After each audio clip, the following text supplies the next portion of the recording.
for tuning in to Sound on Gallery. This is our very first episode, and this is Liz Afif Fisher talking, and I am interviewing Linda Mehnert, who, formerly known as Linda Harris, if you know her from her early days. She is a great painter and a great friend, and my best friend, actually. So she's going first.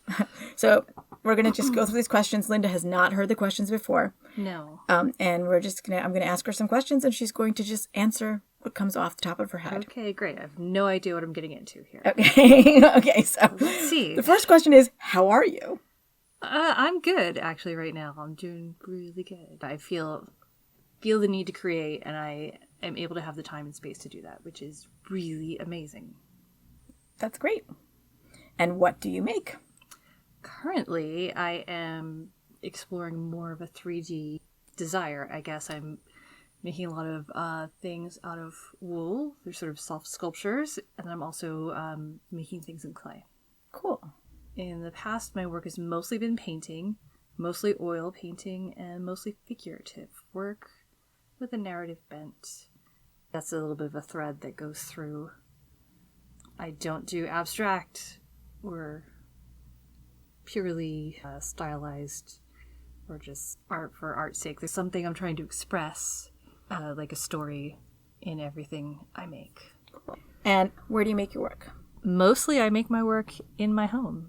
I like to just do my work where I live. I've tried having an outside studio. It just doesn't happen.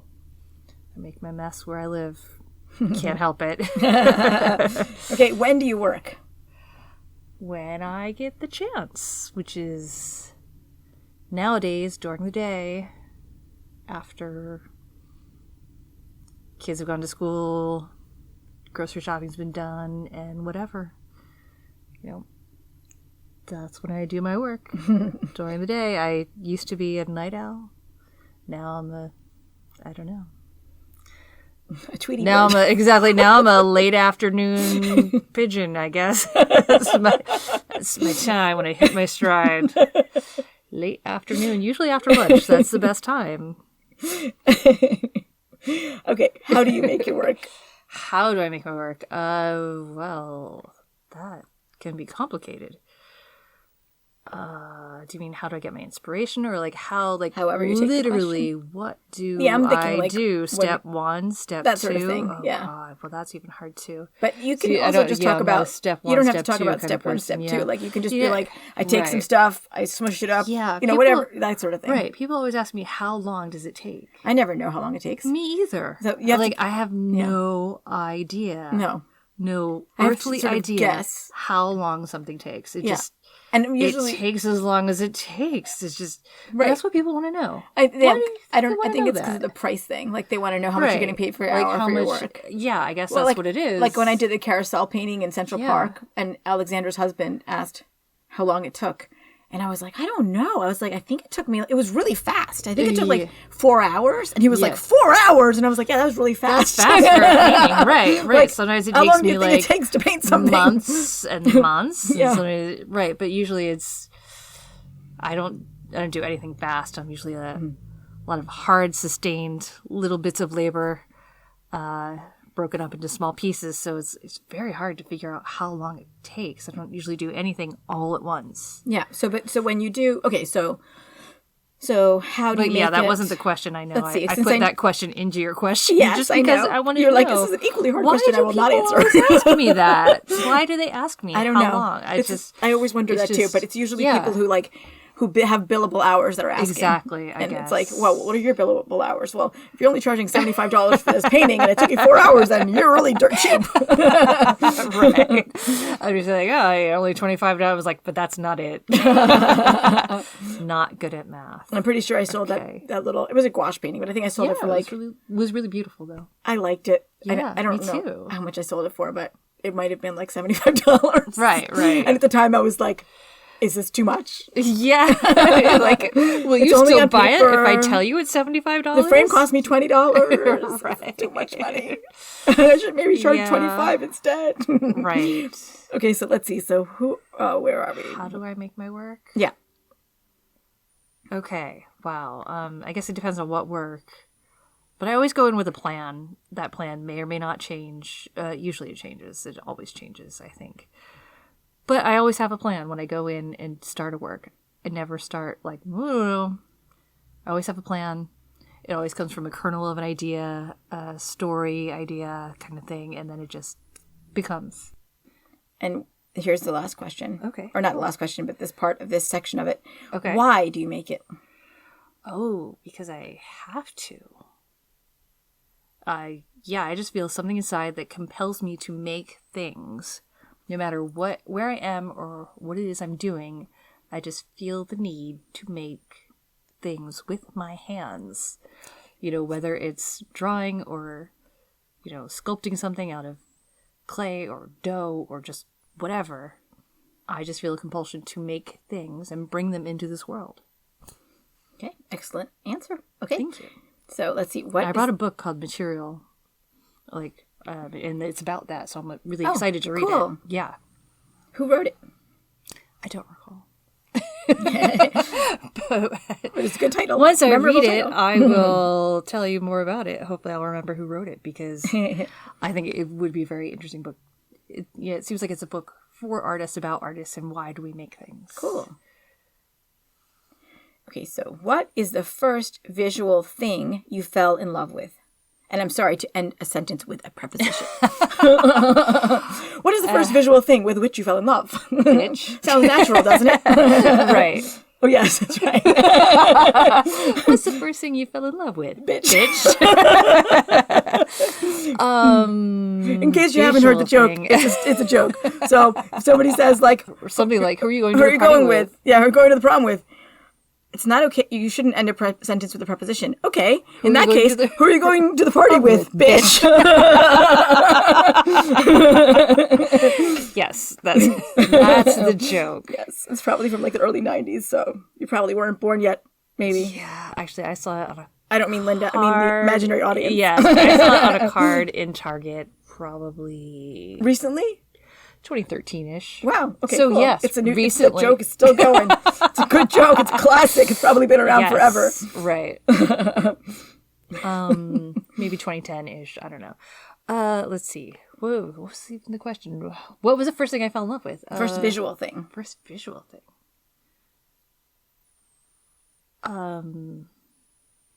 So many things, but probably sunsets, the color in the sky. It was, I used to describe it to people as pinkish purple, and that was my favorite color. So that's it. Cool. Sunsets. Yeah. The pinkish purple sunsets. Okay. And what about your first, favorite famous painting? Oh, Hieronymus Bosch, Garden of Earthly Delights. Oh, yeah.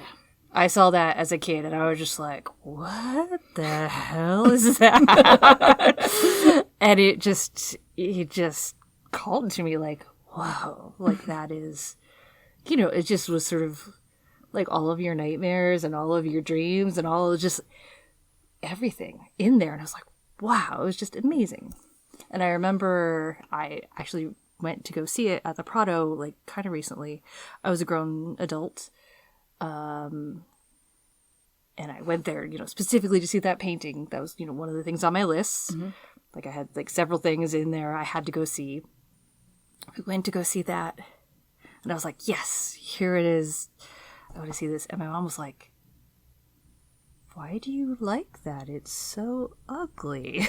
Really? Yes. She's like, it's scary looking. And I'm like, that's why I liked it. Probably that's why I liked it. And it's like, how the hell did I see this as a kid? When yeah. That's how you feel about it, but probably, I don't know. So it's so funny because the next question actually is, okay, so. How the hell did you see that as a child? No, that's not the question. It's what scares you. But I'm gonna put my own personal answer to that. What my favorite painting also happened to be the thing that scared me. Yes, right. Which was, but although you didn't say it scares you, but what kind of did, right? A little bit. Right. Or it's just, it just felt like something, like you're trotting into some weird world that you want to be a dark part of. territory that yes. maybe you weren't allowed into, but you got there and you're like, whoa. And you kind of like it and you're kind of scared. Yeah, and I kind of feel like that's, for me, I don't know if everybody else is like that, but I was curious if other artists also, if fear was kind of part of that initial attraction. Right. I guess that whole thing of the sublime I mean, for as me, opposed it to beauty. absolutely was. Yes. But it was also sublimely beautiful. So did you see, it is. And did you see Yes. the Las Meninas when you were there? Yes, of course. That was my first thing that scared the hell out of me that I also fell in love with. Scared the hell out of you. Well, because of where it was.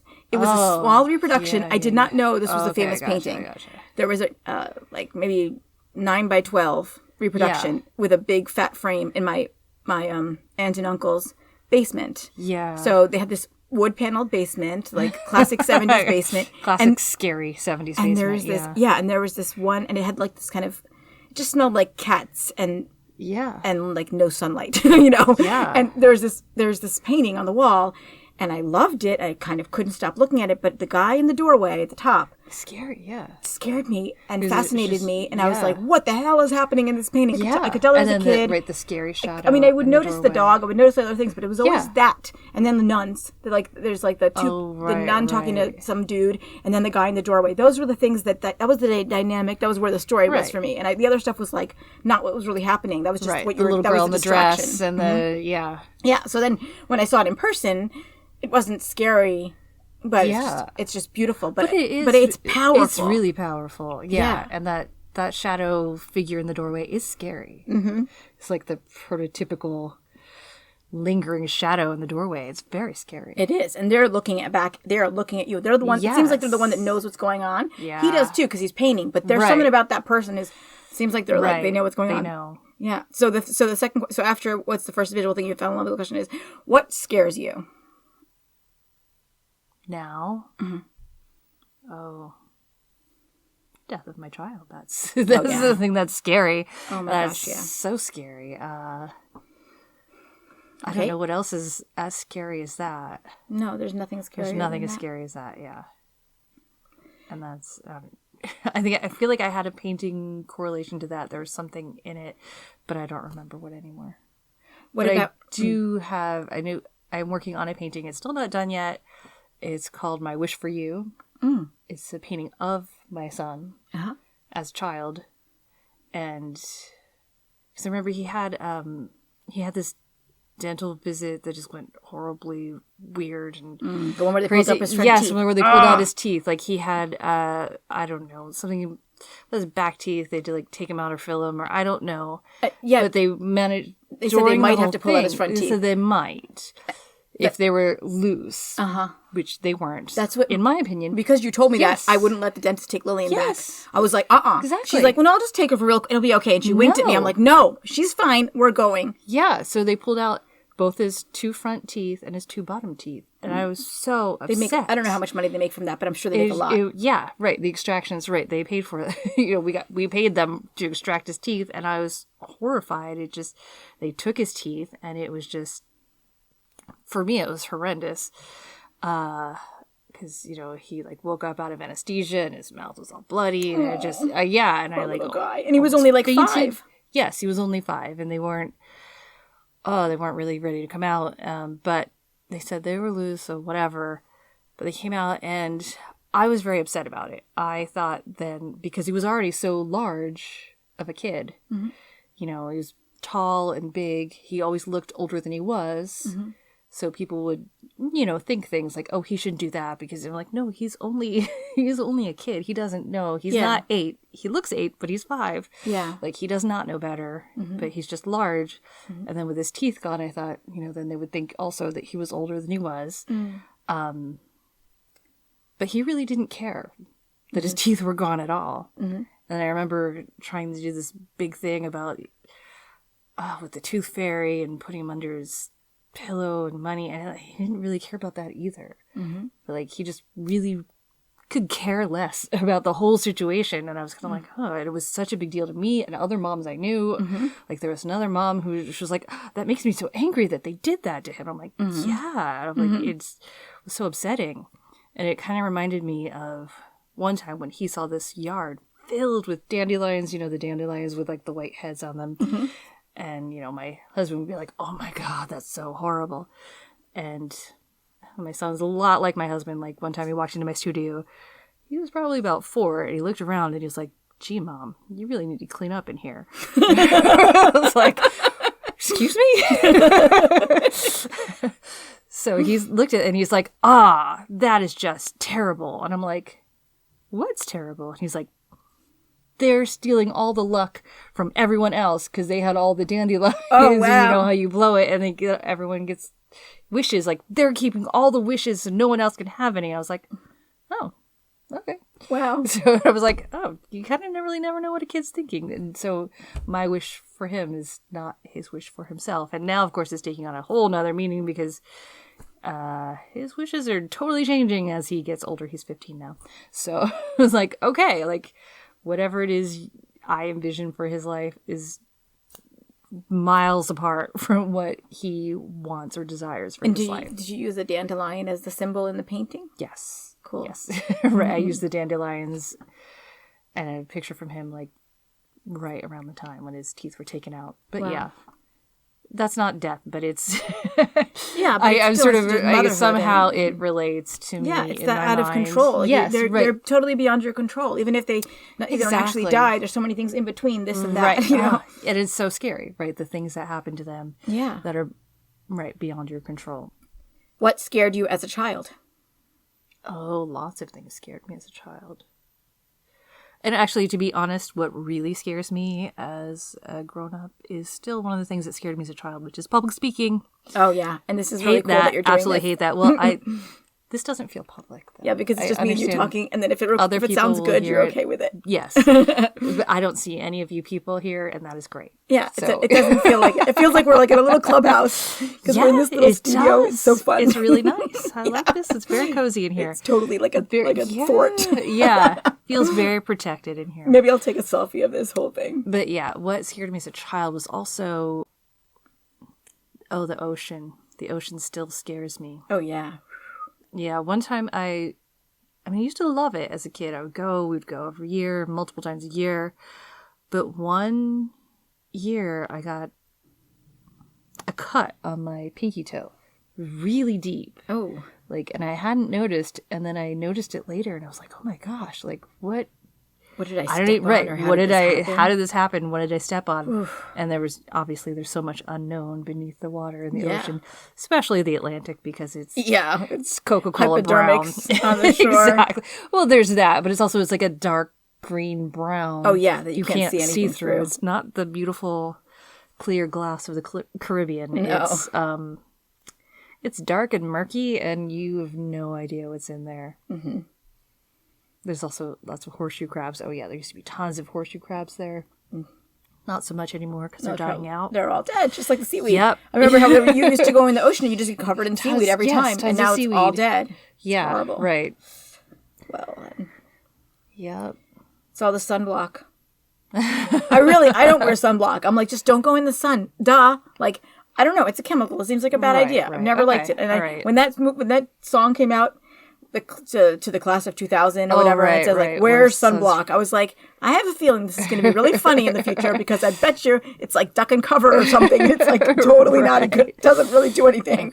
I wear a lot of sunscreen because I burn very easily. Oh yeah, I don't. I just don't go in the sun. It's a really good idea. I try to avoid the sun as much as possible. Yes, I like beach umbrellas, big hats. Yes, absolutely, hats. I do all of it. Long dresses, looking like a Victorian person on the beach. Exactly. Yes, long pants, long sleeves, got it all. I absolutely do. I do have sunblock in my face cream, but it's just in there and it's not. But I feel like with the kids, I'm like, I just let them go out there. I just don't let them stay out for too long. Let them get some vitamin D, and that's it. Yes. Okay, so wait a minute. So where are we? But sunscreen is definitely killing the ocean. It's terrible. Yeah, the ocean. One of the things, because it keeps the sun from going in, which keeps the stuff from growing. Yeah. Such a sad thing. Okay. Scared you as a child. Oh. You can always say skip if you don't want to go what I'm doing. Tell me a joke. Oh, gosh. Where does the king keep his army? I don't know. Where does the king keep his army? Up his sleepy.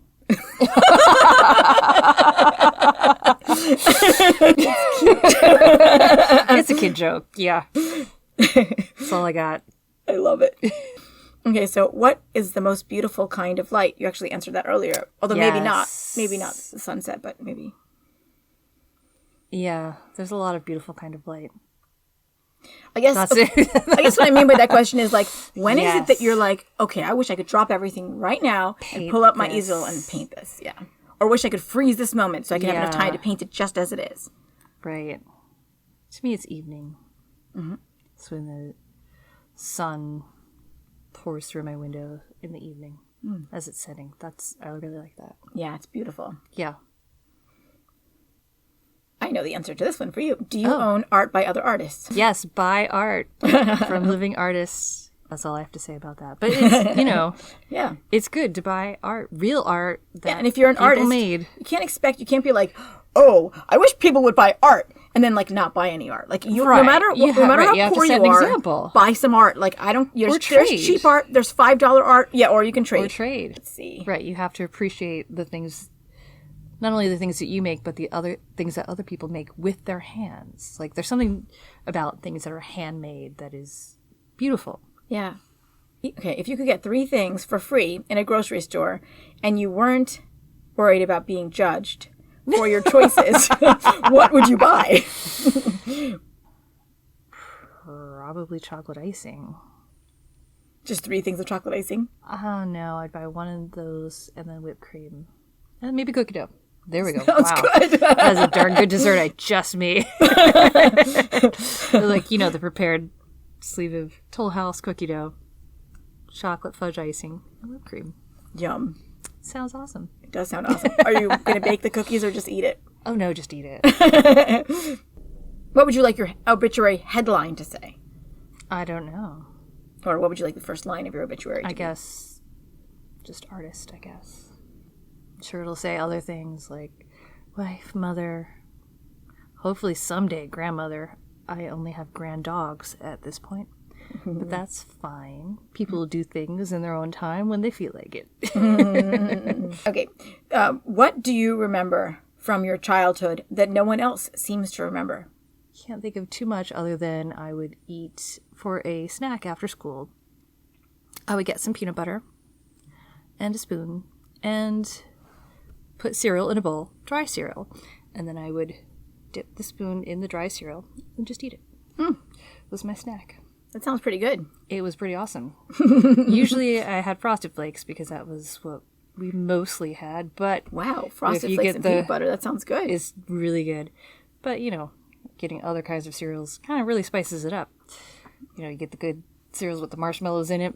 That's great. Wow. Okay, so the next question kind of goes along this. I think I was hungry I'm when sure I I wrote this have questionnaire. tons of other childhood memories, but for some reason, That's one that nobody since else you just seems to asked me about the grocery store, that's how I'm thinking. Well, this was going to be another food one. I don't know why. I have a lot of I food. have no questions about Yeah. painting in here, but a lot of That's questions okay. about food. Okay, mean, what that's what- is your favorite thing to cook? And when I say cook, Everyone it also eats. means make. Like Okay, anything. make. Put together.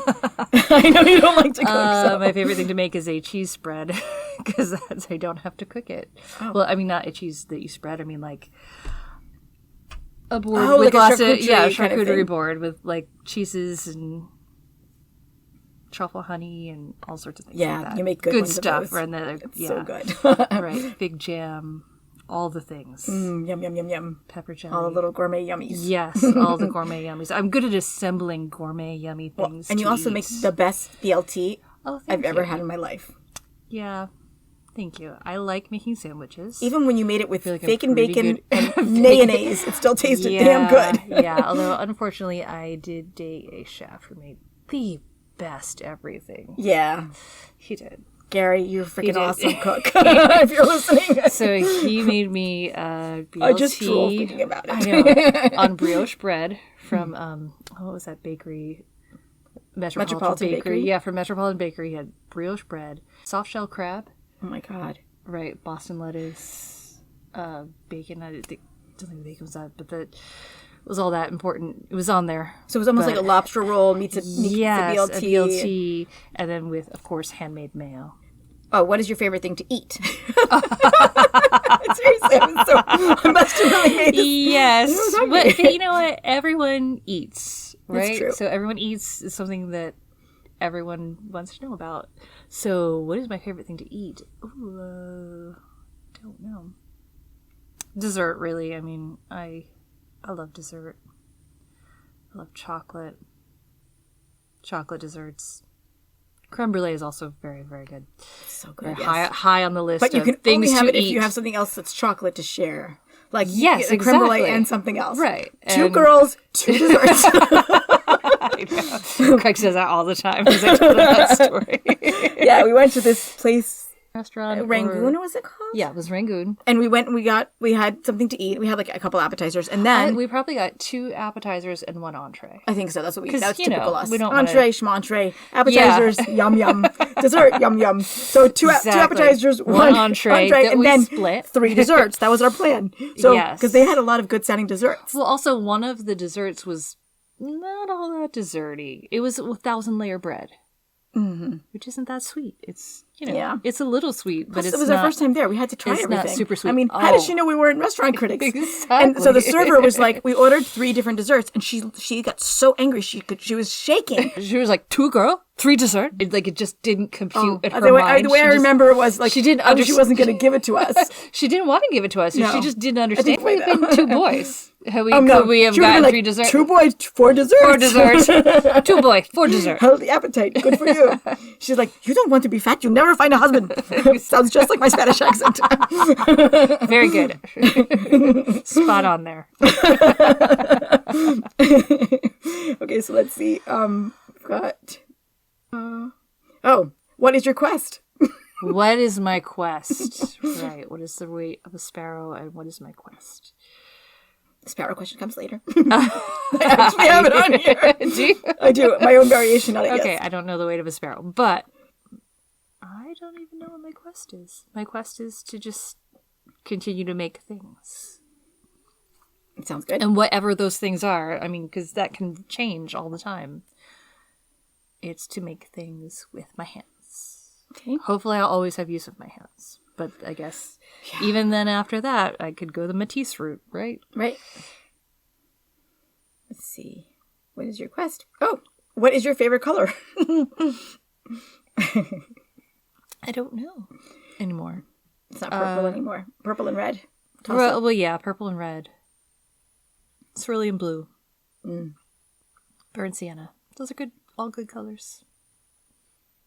Okay, and this is a very important question. Yes. I've made a variation on it, but what is the velocity of a sparrow carrying a coconut from Africa from Des Moines, Iowa? No idea. I don't know. Okay, now you have to answer these things. You're going to just reply to the next. I'm going to say some words, Okay. Oh. and you're going to say just whatever word comes into my head. yes. Okay. So knee-jerk answers. First, it's not just whatever word comes into your head. It's the first okay. artwork that the comes to first mind when I artwork. say it. Okay. Don't worry about offending anyone. All right. Pretentious. And it doesn't have to be someone anyone knows anything about. You can be like, something that you can describe something that you saw at a gallery or something. Okay. I'm just thinking like Fragonard, the swing. Pretentious? Yeah. Okay. I don't know why, but that's just That's just what popped into your head. Okay. yeah. Decadent. Maybe because it's Rococo and Fragon. Well, yeah, there we go. It's the same work. Decadent It's is also very the swing. decadent. What about Decadent, luscious? pretentious. No, that's going to be a Titian. Which one? I'm picturing it. The allegory of sacred and profane love. The two women. Maybe, The two women? yeah. Maybe. Yeah, I think that's it. It's funny. I wrote these questions a while back, and I haven't reread them since. Yeah, you're like, what? And so I'm the kind hell of- was I thinking? No, actually, I'm like, these are pretty good. Oh, well, look at me. I wrote some questions, and they're not bad. I like this next one. If you had a throne, what would it look like? If I had a throne, what would it look like? I think it'd be kind of simple, but grand. And comfortable, but not overstuffed. It would definitely be architectural. Nice lines, but comfy. Not too pretentious. Okay, so we did it. Oh, we did the okay. questionnaire. Yay, that was we my did it. studio questionnaire. Yay.